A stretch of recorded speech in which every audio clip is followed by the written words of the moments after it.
ഏതൊരു ബന്ധത്തിൻ്റെയും അടിസ്ഥാന ഘടകം തന്നെയാണ് ആശയവിനിമയം, ഒരു സംശയവുമില്ല. പ്രത്യേകിച്ച് വിവാഹബന്ധത്തിൽ അത് വളരെയധികം പ്രാധാന്യം അർഹിക്കുന്നു.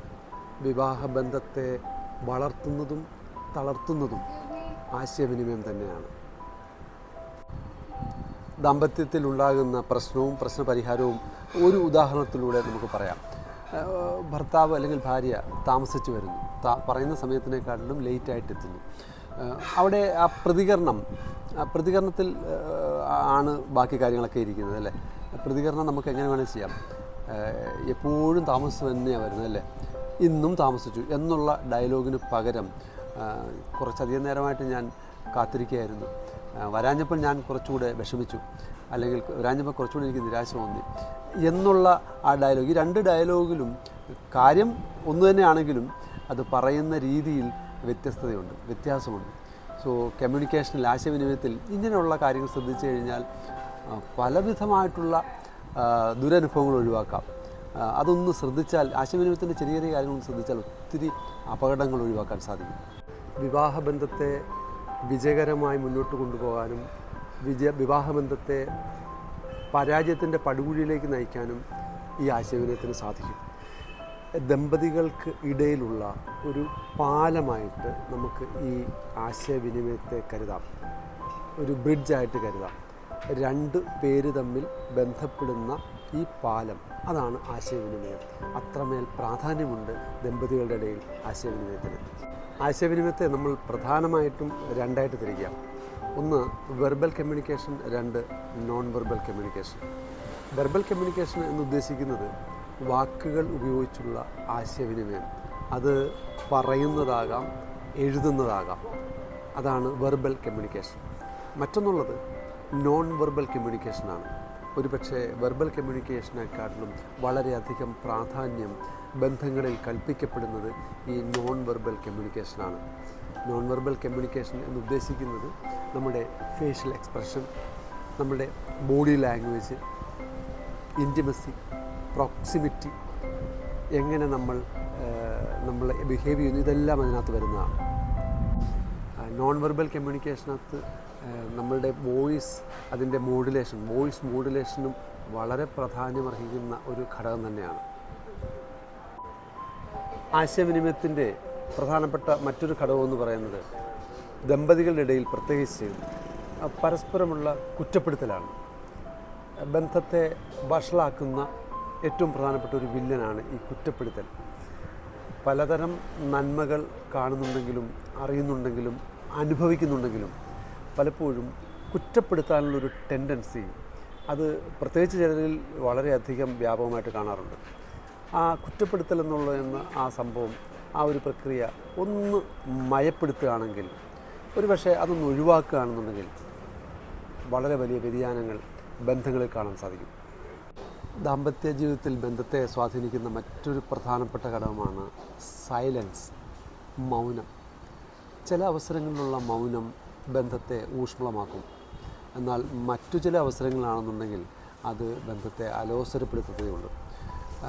അനാവശ്യമായിട്ടുള്ള വാക്കുകൾ, അനാവശ്യമായിട്ടുള്ള സംസാരങ്ങൾ നല്ലൊരു പരിധിവരെ ഒഴിവാക്കുന്നത്, അവിടെ സൈലൻസ് കീപ്പ് ചെയ്യുന്നത്, നിശബ്ദത പാലിക്കുന്നത് വൈവാഹിക ജീവിതത്തെ കൂടുതൽ ഊഷ്മളമാക്കും എന്നുള്ളതിൽ ഒരു സംശയവുമില്ല.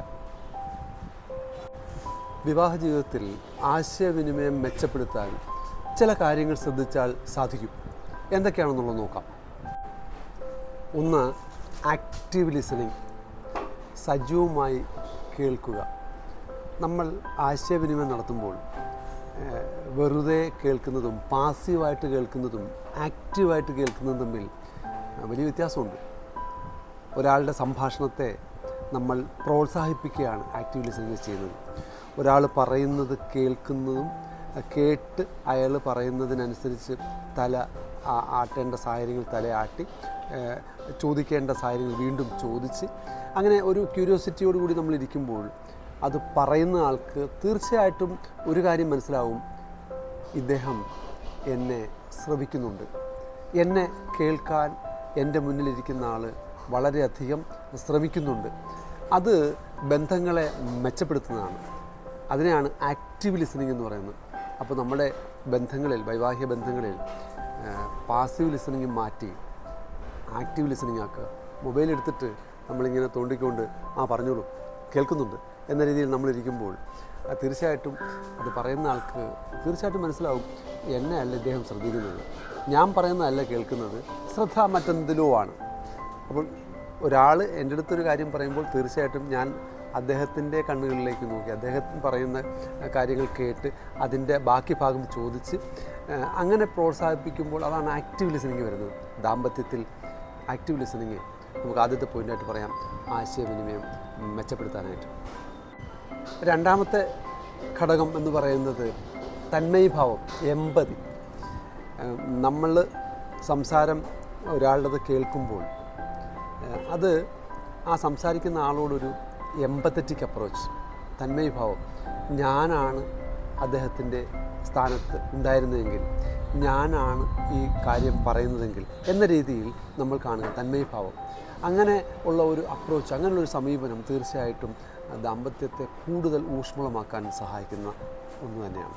മൂന്നാമതായിട്ട് പറയുന്നത് ആശംസകൾ അല്ലെങ്കിൽ പ്രശംസകൾ, നന്ദി, ഇവയൊക്കെ പ്രകടിപ്പിക്കേണ്ട സമയത്ത് പ്രകടിപ്പിക്കുക, മനസ്സിൽ വെച്ചുകൊണ്ടിരിക്കാനുള്ളതല്ല. അത് പലപ്പോഴും നമ്മൾക്ക് അനുഭവേദ്യമാകുന്ന ചില കാര്യങ്ങൾ, അവയ്ക്ക് ആശംസ അറിയിക്കേണ്ടതുണ്ട് എങ്കിൽ മനസ്സ് വെച്ചുകൊണ്ടിരിക്കേണ്ട, ആശംസ അറിയിക്കുക. നന്ദി തോന്നേണ്ട കാര്യങ്ങൾ, നന്ദി പറയേണ്ട കാര്യങ്ങൾ തീർച്ചയായിട്ടും നന്ദി പറയുക. അങ്ങനെയുള്ള അവസരങ്ങൾ പരമാവധി പ്രയോജനപ്പെടുത്തുക. ഇത് ദാമ്പത്യ ബന്ധത്തെ കൂടുതൽ മാസ്മരികത കൊണ്ടുവരും. അടുത്തത് റെഗുലർ കോൺവെർസേഷൻ. നമുക്കറിയാം, നമ്മളെല്ലാവരും തിരക്കുള്ളവരാണ്. പ്രത്യേകിച്ച് ദാമ്പത്യ ബന്ധത്തിൽ ഭർത്താവും ഭാര്യയും പലതരം തിരക്കുകളുണ്ട്. ജോലി സംബന്ധമായും മറ്റു പല കാര്യങ്ങളുമായിട്ട് ബന്ധപ്പെട്ട് തിരക്കുകളുള്ളവരാണ്. ഇവിടെ കുറച്ച് സമയം, എല്ലാ ദിവസവും കുറച്ച് സമയമെങ്കിലും വർത്തമാനം പറയാൻ, കാര്യങ്ങൾ സംസാരിക്കാൻ, ചർച്ച ചെയ്യാൻ കണ്ടെത്തുക, രണ്ടുപേരും കണ്ടെത്തുക എന്നുള്ളത് വിവാഹബന്ധത്തിൻ്റെ കുറച്ചുകൂടെ ഊഷ്മളമാക്കാൻ, ആ ബന്ധത്തെ കുറച്ചുകൂടെ ബെറ്ററാക്കാൻ സഹായിക്കുന്ന ഒന്നാണ്. എല്ലാ ദിവസവും കുറച്ച് സമയം കണ്ടെത്തുക. ആശയവിനിമയം എന്നുള്ളത് ഒരു ജീവിത നിപുണതയാണ്. നമുക്കറിയാം, വേൾഡ് ഹെൽത്ത് ഓർഗനൈസേഷൻ പറഞ്ഞിരിക്കുന്ന 10 ജീവിത നിപുണതകളിൽ ഒരെണ്ണമാണ് എഫക്റ്റീവ് കമ്മ്യൂണിക്കേഷൻ അല്ലെങ്കിൽ ആശയവിനിമയം. ഈ ആശയവിനിമയം ഒരു നിപുണത ആയതുകൊണ്ട് തന്നെ നമ്മൾക്ക് അത് ആ കഴിവ് വർദ്ധിപ്പിക്കാൻ സാധിക്കും പരിശീലനത്തിലൂടെ. അത് നമ്മൾ ബോധപൂർവം ഒന്ന് ശ്രമിച്ചാൽ നമ്മുടെ ആശയവിനിമയ കഴിവ്, നിപുണത അത് വർദ്ധിപ്പിക്കാൻ പറ്റും. അതിനെ വ്യത്യാസം വരുത്താൻ പറ്റും. അതിൻ്റെ വെല്ലുവിളികളെ നമുക്ക് മാറ്റാൻ സാധിക്കും. അതുകൊണ്ടാണത് നിപുണത എന്ന് പറയുന്നത്, അതുകൊണ്ടാണ് ഇതിനെ സ്കില്ലെന്ന് പറയുന്നത്. അതുകൊണ്ട് ആശയവിപുണത എന്ന കഴിവ് നമ്മുടെ ദൈനംദിന ജീവിതത്തിൽ വർദ്ധിപ്പിക്കാൻ ശ്രമിക്കാം. ഓരോ ദിവസവും ആ പാലം ശക്തമാക്കാം. രണ്ട് പേര് തമ്മിലുള്ള ആ പാലം, അതിനെയാണ് നമ്മൾ ആശയവിനിമയം എന്ന് പറയുന്നതെങ്കിൽ ആ പാലം കൂടുതൽ ദൃഢമാക്കാൻ, കൂടുതൽ ശക്തമായ ഒരു പാലമാക്കാൻ നമുക്ക് ആത്മാർത്ഥമായിട്ട് പരിശ്രമിക്കാം. ഇന്നത്തെ വീഡിയോ ഇഷ്ടപ്പെട്ടെങ്കിൽ ലൈക്ക് ചെയ്യാനും സബ്സ്ക്രൈബ് ചെയ്യാനും ഷെയർ ചെയ്യാനും മറക്കരുത്. നിങ്ങളുടെ വിലയേറിയ അഭിപ്രായങ്ങൾ കമൻറ്റ് ബോക്സിൽ രേഖപ്പെടുത്തി പ്രോത്സാഹിപ്പിക്കുക. ഈ ഒരു പരമ്പര ഇനിയും നിങ്ങൾക്ക് കിട്ടണമെങ്കിൽ സബ്സ്ക്രൈബ് ചെയ്യാൻ മറക്കരുത്.